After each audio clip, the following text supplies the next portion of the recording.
화장품법 제13조 부당한 표시, 광고 행위 등의 금지에 대한 규정 알아보도록 하겠습니다.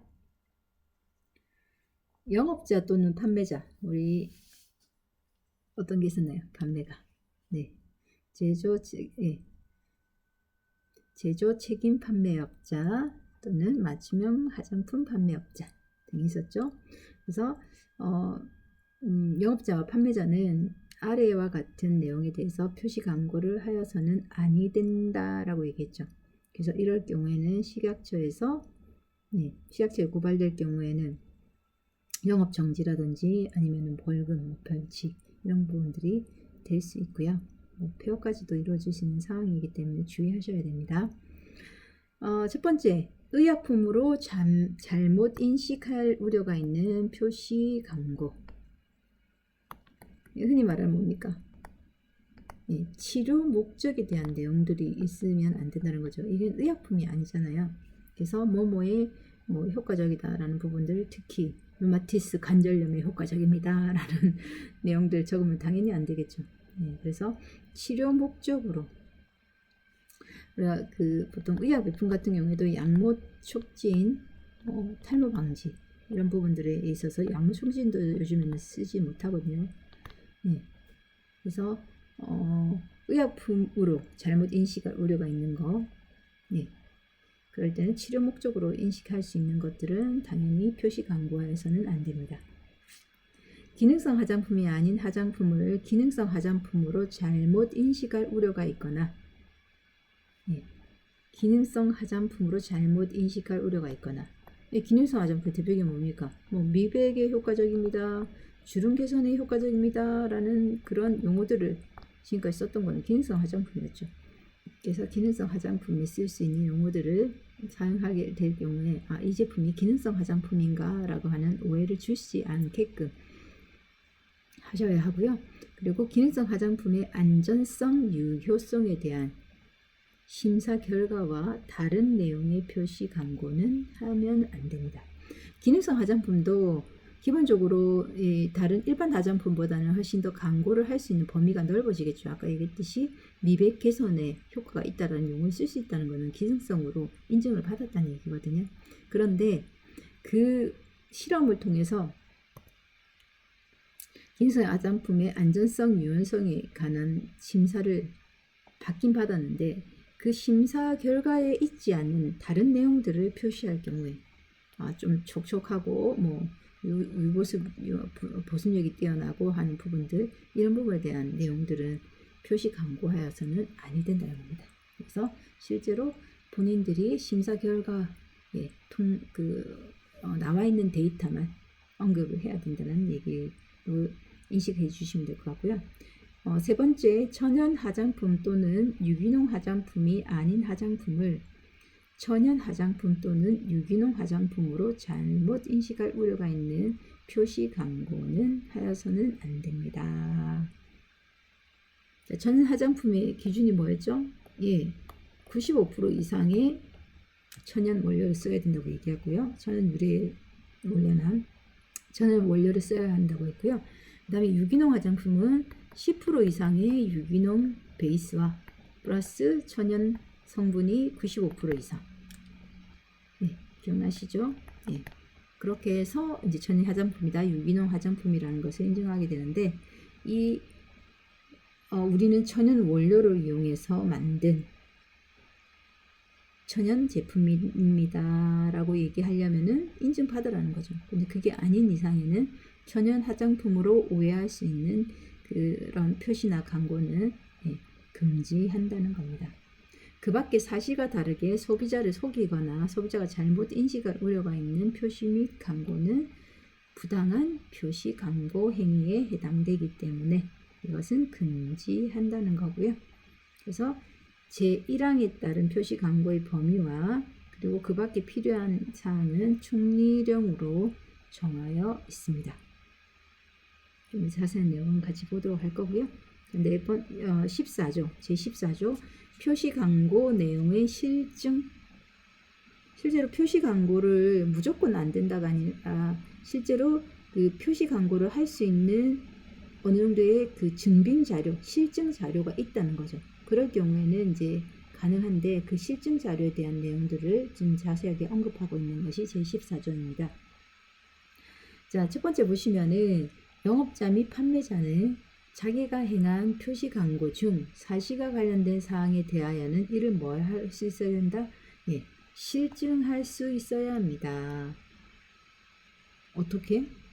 예, 예를 들어서 식약처에서 조사가 나갔을 때 그 관련 데이터들을 다 들고 있어야 되는 거죠. 그게 바로 실증이죠. 예. 두 번째, 식품의약품안전처장은 영업자 또는 판매자가 행한 표시 광고가 제13조 1항의 제4호에 해당되는지, 네. 1항의 제4호들, 네. 1항의 제4호들, 의약품 잘못 인식하지 않는지, 기능성으로 잘못 오인되는 그 내용이 있지 않는지, 천연 화장품 또는 유기농 화장품에 대한 내용, 예, 잘못 인식할 우려가 있는 내용, 또는 그 밖에 소비자를 속이거나 잘못 인식할 우려가 있는 표시 광고에 대해서 얘기하는 거고요. 이것에 해당되는지를 판단하기 위하여 제1항에 따른 실증이 필요하다고 인정하는 경우에는 그 내용을 구체적으로 명시하여 해당 영업자 또는 판매자에게 관련 자료 제출을 요청할 수 있습니다. 이런 것들은 무작위로 되는 경우들은 뭐 잘 없어요. 예, 보통은 이제 흔히 이제 제보라는 걸 쓰죠.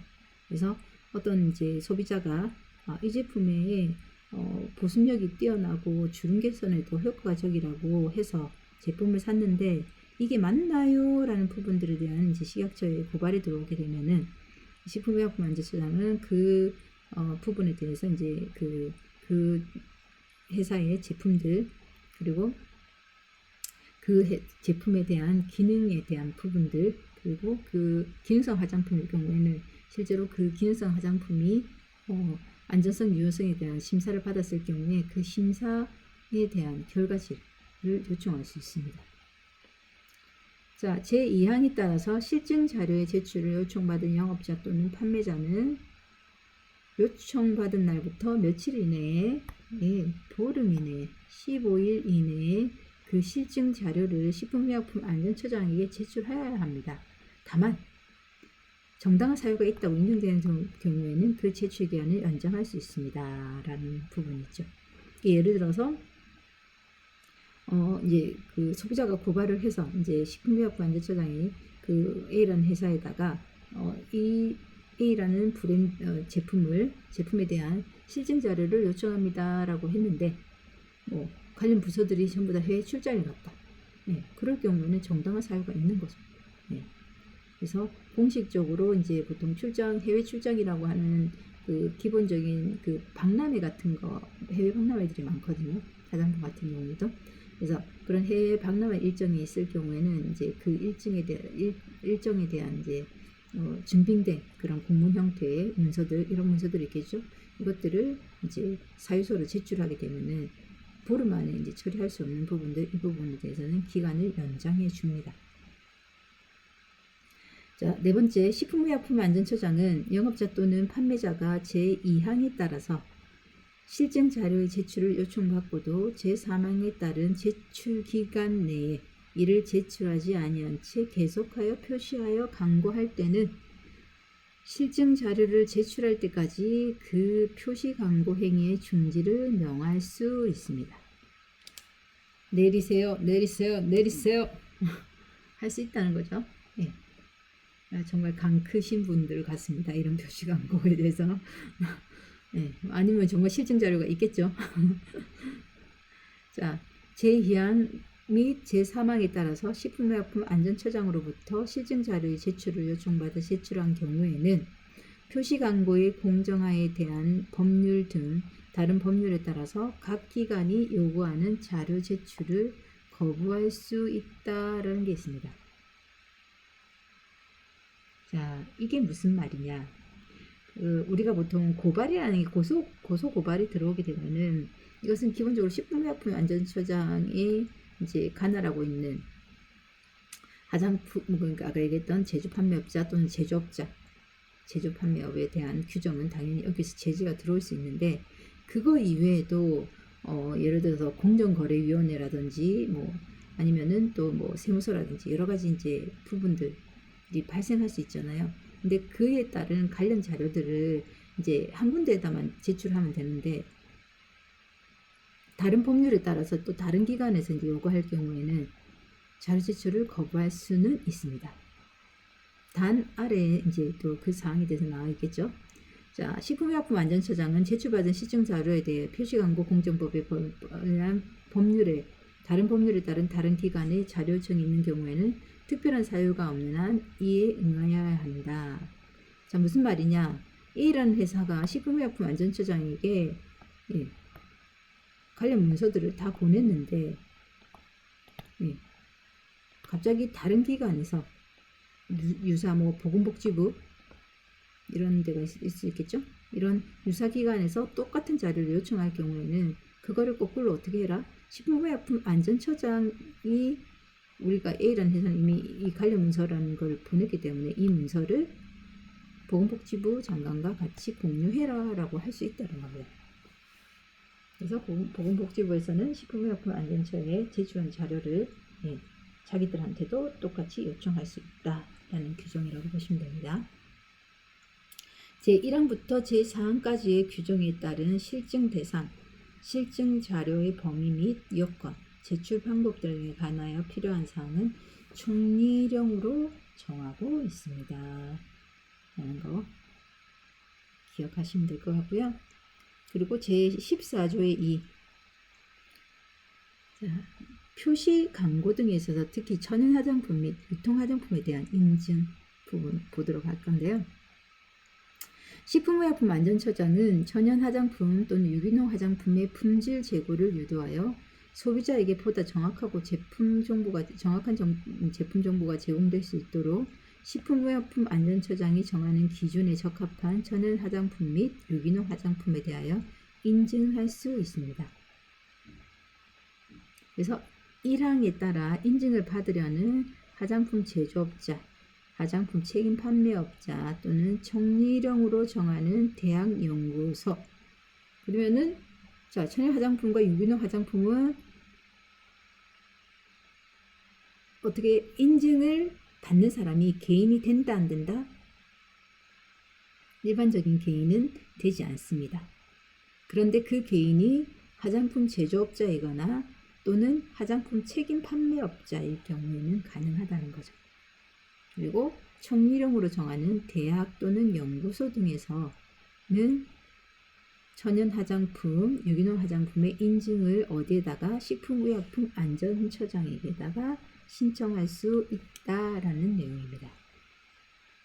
그 전에도 한번 언급했었거든요. 식품의약품안전처장은 제1항에 따라서 인증을 받은 화장품이 다음 각 호의 어느 하나에 해당하는 경우에는 그 인증을 취소하여야 하는데, 볼까요? 자, 거짓이나 그 밖의 부정한 방법으로 인증을 받은 경우 당연하겠죠. 그리고 두 번째, 1항에 따라서 인증 기준에 적합하지 아니하게 된 경우 1항에 따라서 식품의약품안전처장의 기준에 적합한 제품이 원래는 천연 화장품, 유기농 화장품을 인증받을 수 있는데 이 인증 기준에 적합하지 아니하게 된 경우에는 당연히 인증을 취소하여야 합니다. 네 번째, 식품의약품안전처장은 인증 업무를 효과적으로 수행하기 위하여 필요한 전문 인력과 시설을 갖춘 기관 또는 단체를 인증기관으로 지정하여 인증 업무를 위탁할 수 있다. 자, 위탁할 수 있다. 식품의약품안전처장의 인증 업무를 필요한 경우 위탁할 수 있다라는 규정. 그리고 제1항 또는 제4항까지에 따른 인증 절차, 인증기관의 지정 기준, 그 밖의 인증 제도 운영에 대하여 필요한 사항은 뭘로? 총리령으로 정한다. 법적인 규제나 이런 것들은 전부 다 총리령으로 정한다는 거 기억하시고요. 자, 인증의 유효기간. 인증은 어디서 할 수 있다고요? 식품의약품안전처장 또는 이 식품의약품안전처장이 위탁한 인증기관에서 인증을 받게 되는데요. 그 인증의 유효기간은 인증을 받은 날로부터 3년입니다. 3년. 그래서 그 인증을 유효기간 연장하려면은 유효기간 만료 90일 전에 총리령으로 정하는 바에 따라 연장 신청을 하여야 합니다. 그래서 3년이 되면은 3년 이후에는 그러니까 만료가 되는 거죠. 그러니까 만료가 되면 당연히 천연 화장품 또는 유기농 화장품에 대한 인증이 보장이 안 되는 거죠. 그래서 3년이라고 친다면은 3년이 되기 전 90일 전에 연장 신청을 꼭 해야 된다라는 의미로 이해하시면 되고요. 자, 인증의 표시는 제14조 2 1항에 따라서 인증을 받은 화장품에 대해서는 총리령으로 정하는 인증 표시, 예, 천연 화장품입니다, 유기농 화장품입니다 라는 인증 표시를 할 수 있습니다. 또한 누구든지 1항에 따라서 인증을 받지 아니한 화장품에 대하여는 제1항에 따른 인증 표시나 이와 유사한 표시를 하여서는 아니 됩니다. 천연 또는 유기농으로 오해받을 수 있는 소지의 광고를 표시하게 되면은 아니 됩니다 라는 표시, 예, 의미죠. 자, 그리고 제14조의 5 보시면요. 식품의약품안전처장은 필요하다고 인정되는 경우에 관계 공무원으로 하여금 제14조 2항의 4에 보시면은 위탁할 수 있다라고 얘기했죠. 인증 업무를. 자, 이런 위탁 업무를 적절하게 수행하는지에 대해서는 어떻게 해라? 조사할 수 있어야 되겠죠. 당연히. 실권 인증을, 예, 위탁을 줬는데 거기서 제대로 인증을 못하고 있으면, 예, 안 되겠죠. 그래서 그 부분에 대한 적절하게 수행하는지 조사할 수 있고요. 식품의약품안전처장은 인증기간이 다음 각 호의 아래 각 호에 어느 하나에 해당되면은 그 지정을 취소하거나 1년 이내의 기간을 정하여 해당 업무의 전부 또는 일부를 정지를 명할 수 있습니다. 1년 기간을 정하여.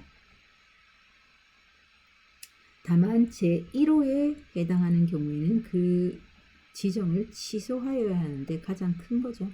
자, 뭐냐? 1호는 거짓이나 그 밖의 부정한 방법으로 인증기간의 지정을 받은 경우에는 당연히 어떻게 해라? 지정을 취소하여야 한다라는 규정 기억하시고요. 그 다음에 제14조 2의 5항에 따른 지정 기준에 적합하지 아니하게 된 경우에는 어떻게 해라? 인증기간의 지정을 취소해야 한다. 또는 어떻게? 예, 1년 기간 이내의 기간을 정하여서 해당 업무의 전부 또는 일부의 정지를 명할 수 있다는 겁니다. 2조는, 네. 자, 1조와 2조는 틀립니다. 1조는, 예, 100% 지정 취소, 2조는 1년 미만의, 예, 업무 정지 또는 일부, 이제 전체 업무 정지 또는 일부의 업무 정지를 명할 수 있는 규정이라고 보시면 됩니다. 자, 2항에 따른 지정 취소 및 업무 정지 등에 대한 필요한 사항은 어떻게 총리령으로 정하고 있습니다 라고 했죠. 시행규칙의 제22조 표시 광고 범위 등을 보도록 할 건데요. 자, 법 제13조 2항에 따라서 표시 광고의 범위와 그 밖에 준수해야 할 사항을 별표 5와 같다라고 해서 별표 규정에 또 이 표시 광고에 대한 자세한 내용들이 있습니다. 예, 그 내용은 또 오프라인 수업 때 같이 보도록 할게요. 자, 그러면은 이제 첫 번째 이제 실증의 대상, 제23조 실증의 대상에 대해서 보도록 하겠습니다. 법 제14조 1항에 따른 표시 광고 실증 대상은 화장품의 포장 또는 별표 5 제1호에 따른 화장품 광고의 매체 또는 수단에 의한 표시 광고 중 사실과 다르게 소비자를 속이거나 소비자가 잘못 인식할 우려가 있어 식품의약품안전처장이 실증이 필요하다고 인정하는 표시 광고로 하여야 하고요. 자, 또한 영업자 판매자가 제출해야 하는 실증 자료의 범위와 요건은 다음 각 호와 같습니다. 자, 그러면은 실증 자료라는 게 어떤 게 있는가를 보도록 할게요. 첫 번째, 시험 결과. 자, 인체 적용 시험 자료 또는 인체 외 시험 자료 또는 같은 수준 이상의 조사 자료를 들고 있어야 됩니다. 그 내용을 썼다는 거는 예, 그만큼 효과적이라는 부분을 썼다는 거는 그에 따른 검증된 자료가 있어야 된다는 거죠. 그래서 그 검증된 자료가 그냥 일반적인 수준이 아니라 인체 적용 시험 자료 또는 그 같은 수준의 조사 자료가 있어야 되고요. 조사 결과는 표본 설정, 그 다음 질문사항, 질문 방법이 그 조사의 목적이나 통계상의 방법과 일치하는가라는 걸 본다는 겁니다. 시험을 할 때. 그리고 실증 방법은 실증에 사용되는 시험 또는 조사 방법은 학술적으로 널리 알려져 있거나 관련 산업 분야에서 일반적으로 인정된 방법으로서 과학적 객관적 방법일 것이 기본적인 사항이라는 겁니다. 그냥 주관적으로 뭐 효과적이다라는 부분들에 대해서는 실증 자료로 인정하지 않겠다는 얘기죠. 자, 법 14조 3항에 따라서 영업자 또는 판매자가 실증 자료를 제출할 때는 아래 각 호의 사항을 적고 이를 증명할 수 있는 자료를 첨부해야 되는데 식품의약품처장에게 안전처장에게 제출해야 되는데 이거는 뭐다? 예. 자, 이 부분에 대한 실증 방법은 어떻게 했고 이 실증을 하기 위해서 시험 조사 기관의 명칭 그리고 대표자의 성명, 주소, 전화번호 또한 실증 내용 및 실증 결과 실증 자료 중 영업사항 비밀에 해당되어 공개를 원하지 않은 경우에는 그 내용 및 사유 이것은 우리만의 노하우이기 때문에 공개해서는 안 된다 할 경우에는 우리가 보통 식품의약품안전처장에서 보통 아까 얘기했듯이 표시 광고에 대한 부분은 그 고소 고발이라고 얘기했잖아요. 그래서 그 보통 소비자가 이제 그분에 대한 식약처에 고발을 했을 경우에는 식약처는 당연히 그 민원인에게 그 사실에 대한 자료를 이렇게 수집해서 그런 자료에 대한 내용들을 오픈해야 되는데 그 내용이 그 제품에 아주 중요한 이제 뭐 노하우나 이런 것들이 담긴 경우에는 그 내용에 대해서는 영업사항 비밀에 대해서는 공개하지 아니할 부분에 대해서 표기를 해주시면 그거에 대해서는 공개하지 않고 나머지 부분에 대해서 공개해서 이 사실에 대해서 이상이 없다 또는 이런 부분에서 이상이 생겼다라는 부분에 대해서는 소비자에게 얘기할 의무가 있다는 거죠. 또한 제1항부터 2항까지의 규정한 사항 외에 표시 광고 실증에 필요한 사항은 식품의약품안전처장이 정하여 고시합니다. 자, 제23조 2 천연 화장품 및 유기농 화장품의 인증 보도록 할게요. 자, 법 14조의 이 제1항에 따라서 천연 화장품 또는 유기농 화장품으로 인증을 받으려는 자, 누가 있었죠? 예. 화장품 제조업자, 화장품 책임 판매업자 또는 지정받은 기관이 뭐였죠? 대학가 연구소 등에서 식품의약품안전처장이 정하여 고시하는 서류를 갖추어 인증을 신청하여야 합니다. 라고 되어 있죠. 그리고 인증기간은 제1항에 따른 신청을 받은 경우 이거는 보통 이제 우리가 보통 아까 식품의약품안전처장이 위탁하여 인증기간을 지정할 수 있다고 얘기했죠. 그래서 그 인증기간은 자, 1항에 따른 신청을 받은 경우에 천연 화장품, 유기농 화장품 인증해 주세요 라고 신청을 받으면은 천연 화장품, 유기농 화장품의 인증 기준에 적합한지 여부를 심사를 한 후에 그 결과를 신청인에게 통지해야 하고요. 또한 천연 화장품, 유기농 화장품 인증을 받은 자는 다음 각 호의 사항이 변경된 경우 식품의약품안전처장이 정하는 고시하는 바에 따라서 그 인증을 한 인증기관에 보고를 해야 합니다. 인증기관에서 A라는 제품이 천연 화장품이다 라고 인증을 해줬으면은 이 천연 화장품의 인증 내용 중에서 아래와 같은 내용들이 변경됐을 경우에 어떻게 해라? 인증기관에다가 보고를 해야 된다는 겁니다. 그래야지 인증기관에서 인증 자료에 대한 데이터가 업데이트가 되겠죠. 자, 그게 뭐냐? 첫 번째, 인증 제품의 명칭의 변경. 그러니까 제품명이 바뀌었다는 거죠. 그러니까 근데 이제 생각해 보세요. A라는 제품이 있었는데 A라는 브랜드의 제품이 있었습니다. 이름이 A입니다. 그런데 이 인증기관에서 A라는 제품에 대해서 인증을 해줬는데 어느 날 보니까 이 제품을 이 회사에서는 B라고 명칭을 하는 거예요. 그러면은 이 A와 B는 매칭하지 않죠. 그럼 인증기관으로부터 인증받았다는 데이터에 대한 증빙이 어렵다는 거예요. 그래서 어떻게 해라?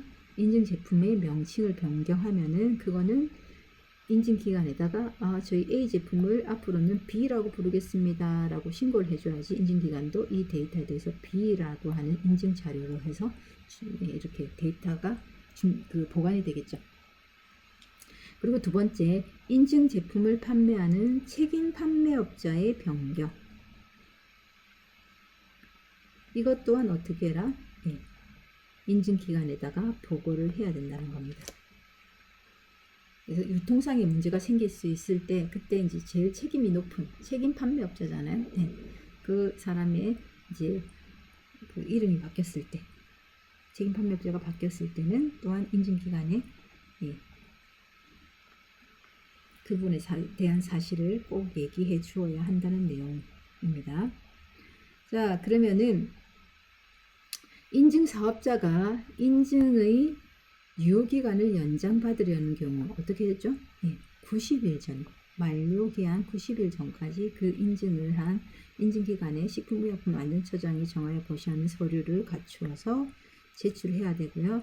다만 그 인증을 한 인증기관이 폐업 또는 업무 정지, 그 밖에 부득이한 사유로 연장 신청이 불가능한 경우에는 다른 인증기관에 신청할 수 있습니다. 당연히 이거는 해줘야 되겠죠. 또한 총일용으로 정하는 인증 표시라고 하는 것은 별표 5의 2의 표시를 말한다 라고 해서 이거는 교재에서 교재 별표 부록에 보시면은 페이지 73페이지 나와 있습니다. 그래서 천연 화장품이 유기농 화장품의 인증 표시라고 해서 로고 모형들이 나와 있어요. 그래서 이 규정에 따라서 이 표시를 할 수 있습니다.